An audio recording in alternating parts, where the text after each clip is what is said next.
We were young, vigorous boys, and 4 years had passed since our last sexual encounter. That's why we caught any German woman who crossed our path. Sometimes 10 Soviets would rape the same girl.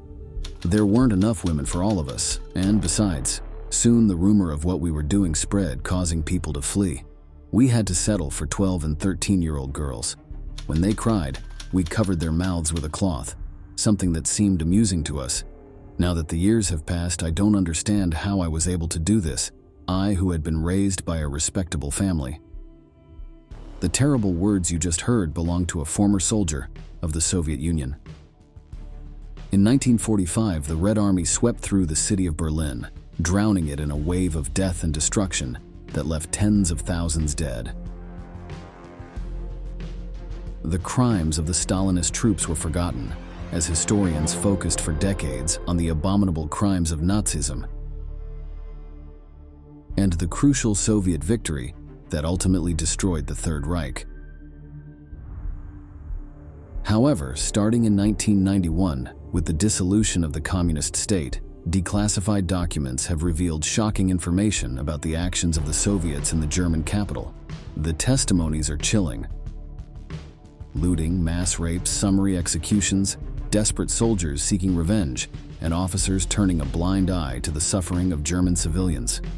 Today, in this new episode, we will tell you everything about the crimes of the Red Army during the Berlin campaign. To understand this story, we have to go back to the invasion of the Soviet Union by the Third Reich. During the brutal Operation Barbarossa, Hitler's troops penetrated the east to the city of Stalingrad, where a brutal conflict raged from September 1942 to February 1943. The siege resulted in 500,000 dead Russians and a city reduced to rubble.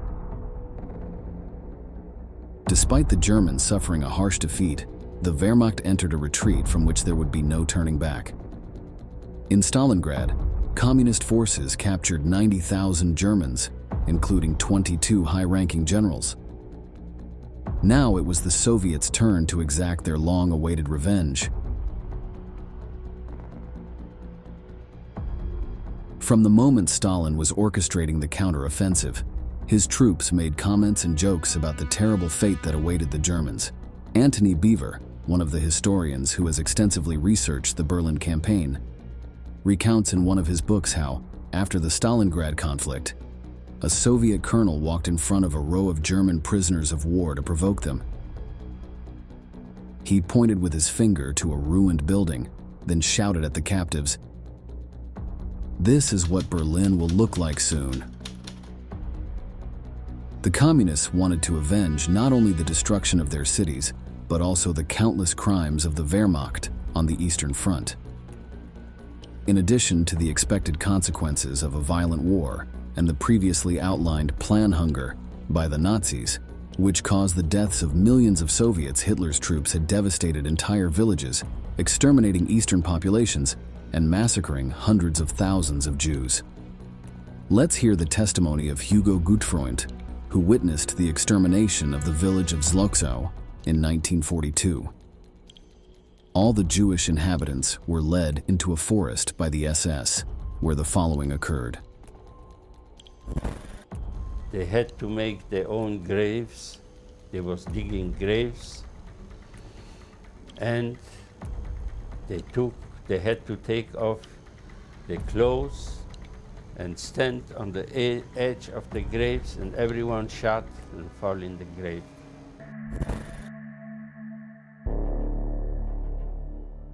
These massacres became part of everyday life in the Soviet Union during the invasion. According to Nazi ideology, Russians were part of the Slavic race, inferior beings to be eradicated or subjugated by the Aryan race. At the same time, this explains why the number of rapes during Operation Barbarossa was relatively low. For Wehrmacht officers, it was unacceptable for the troops to have sexual relations with Slavs, as it could contaminate the pure blood of Germans. When communist troops marched toward Berlin, their sole purpose was to destroy everything in their path.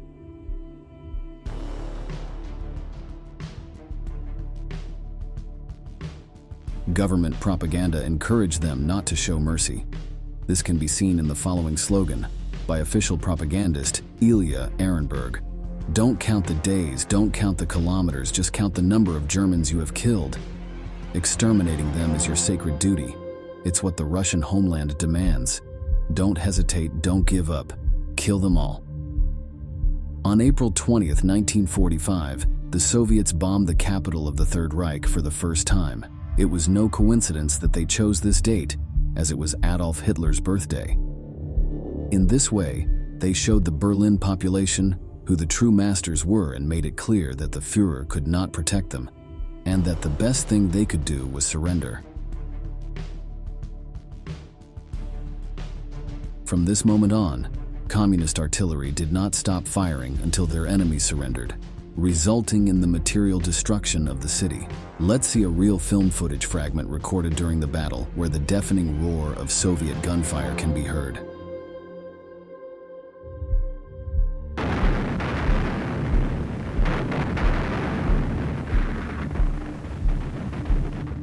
Five days later, around April 25th, the siege of Berlin was complete, and all the Germans could do was defend their city with the meager resources at their disposal. Enclosed in his bunker, Hitler ordered the repulsion of the Soviets and sacrificing every last man if necessary. The Red Army resorted to urban warfare tactics they knew perfectly well, having applied them during the siege of Stalingrad years earlier. This mode of combat involved sending units of 80 men subdivided into groups of 6 to 8 soldiers. Their mission was to venture into the streets and, with the support of field artillery, conquer the city house by house. The Germans deployed snipers and machine gun nests on balconies and rooftops of the tallest buildings. Facing the Soviets in open battle would have been madness, so they chose to ambush the tanks from above. After attacking them with a rocket launcher and shooting the men, they took cover behind the windows and tried to escape through the rubble. Why? To counter the Germans, the communists began to avoid marches through the streets. To avoid unnecessary risks, they entered a building, made sure its inhabitants surrendered, and then opened a hole in the wall to advance to the next house or apartment. They continued this procedure until each block and neighborhood was in their hands. It is not news that in almost every war, atrocious crimes are committed, and in this sense, the Red Army was no exception. Firstly, we can mention the mistreatment of prisoners of war. Historian Antony Beevor recounts an episode in which the Russians caught a young member of the SS. They sat him in front of a piano and, through gestures, indicated that he should play some music, or they would execute him. Fortunately for the boy, he had enough knowledge to improvise some melodies. However, nothing was enough for the torturers, who ordered him to continue. Tearfully, the German obeyed and kept playing for hours until, after almost a full day without eating or sleeping, he collapsed from exhaustion. While he was crying on the floor, the soldiers surrounded him and congratulated him on his good work. Then, they pointed their rifles at him and shot him at point-blank range. Beyond hundreds of cases like this, the Soviets also carried out a gigantic campaign of looting and appropriation of wealth. When they reached Germany and found the cities of the Third Reich, they noticed that despite being bombed by the Allies, they were in much better condition than the cities of the Soviet Union. After almost 20 years living under Stalin's yoke, the quality of life had deteriorated for millions of people who had become accustomed to a daily life full of misery and restrictions. When they found themselves in German territory, they decided to take advantage of the opportunity to seize anything of value: cash, jewelry, furniture, musical instruments, watches, industrial machinery, car parts, paintings, sculptures. The Soviets loaded the goods onto trains and took them back to the motherland to resell them for a little money. The crimes of the Red Army did not end there. Perhaps one of the most well-known facts is the thousands of rapes that occurred during the Battle of Berlin. As we told you at the beginning of this video, Communist troops behaved with an unprecedented level of cruelty, subjecting Berlin's women to abominable abuses. It was not just about satisfying their desires. The intention of dishonoring Germany through its women was also present in the act of aggression. Let's hear the testimony of a former Soviet soldier who recalls with disgust and shame the crimes of his comrades. И вот мой взвод собственный, все мои солдаты бросаются и насилуют немок. Когда на спасение дети, матерей пытаются спасти, их застреливают. Их расстреливают, детей. Значит, теперь на дороге стоят генералы, наблюдают это, полковники.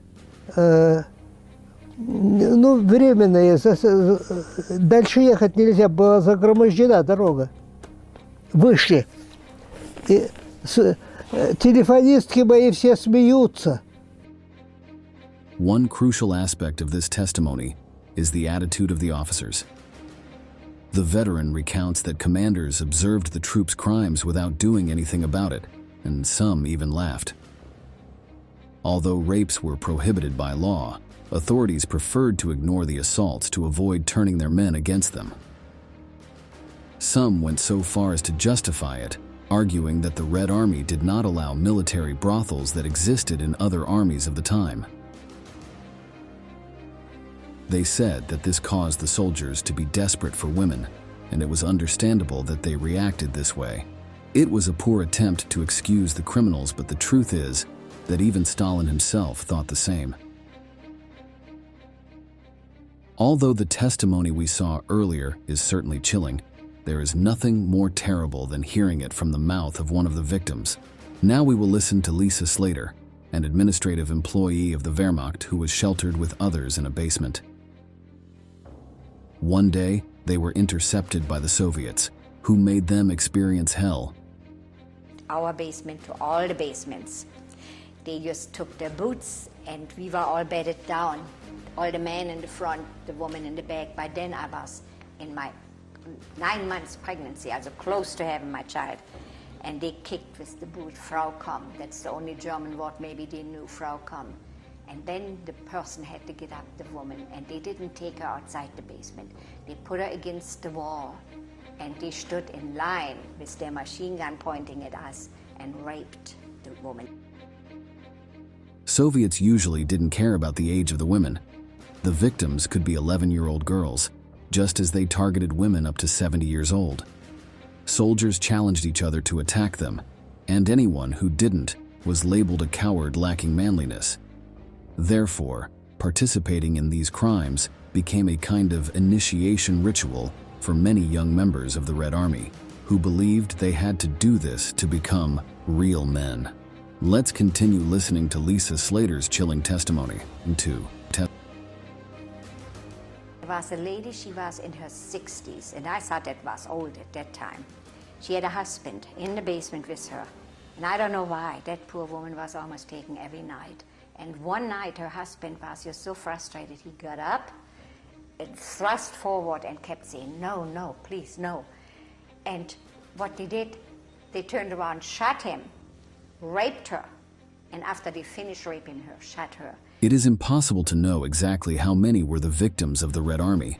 Nevertheless, we can affirm that after their passage through the city of Berlin, they left a trail of blood in their wake and ruined the lives of thousands of innocent people.